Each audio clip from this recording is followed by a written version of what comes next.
Dans ce tutoriel, on va construire un arbre de Pythagore sans script en utilisant seulement une macro. Voici un arbre de Pythagore. On observe l'élément qui se répète et qui va donner lieu à la macro. Cet élément est composé du triangle, rectangle, isocèle et des deux carrés. On va donc construire une macro qui s'appliquera à ce segment et qui construira successivement le triangle, rectangle, isocèle, les deux carrés et les deux segments ici sur lesquels on pourra réappliquer la macro pour construire de proche en proche l'arbre de Pythagore. On commence donc par tracer un segment. J'ai choisi ici par défaut de ne pas nommer les points. On trace donc un segment qui va donc être l'élément initial de la macro. Il faut alors construire le triangle, rectangle, isocèle d'hypoténuse ce côté.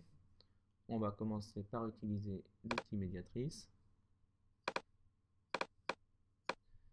On trace ensuite, on détermine ici le milieu du segment. On trace ensuite le cercle de centre, ce milieu passant par les deux extrémités du segment, ce qui nous donne ce point qui va réaliser le triangle, rectangle, isocèle. On peut alors masquer la médiatrice ainsi que le cercle, ainsi que le milieu, et tracer ce triangle, rectangle, isocèle. Il faut ensuite construire les deux carrés. On va commencer par utiliser des perpendiculaires.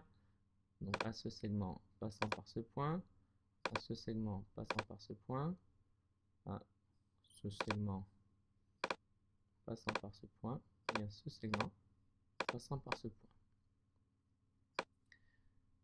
On veut réaliser ici des carrés, donc on va utiliser l'outil cercle passant par un point pour reproduire cette distance ici. On utilise donc cet outil et voici le premier point du carré. Je vais masquer ce cercle qui ne sert plus. On recommence ici pour obtenir ce point ainsi que ce point. On peut masquer le cercle. Et enfin, on termine pour obtenir le dernier point de l'autre carré. On peut alors effacer le cercle, effacer les droites perpendiculaires qui m'ont permis de trouver et de compléter les carrés. On peut ensuite donc tracer ces carrés.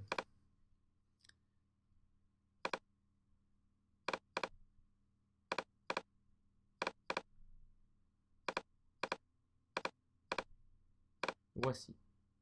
Alors voici l'élément qui va se répéter dans l'arbre de Pythagore et qui va donc donner lieu à la macro. Donc il faut commencer par construire les polygones. On veut ici un arbre de Pythagore qui soit comme ça, où les polygones sont comme ça coloriés, apparaissent clairement. Donc on trace ces polygones ici. Voici, on va choisir par exemple du rouge.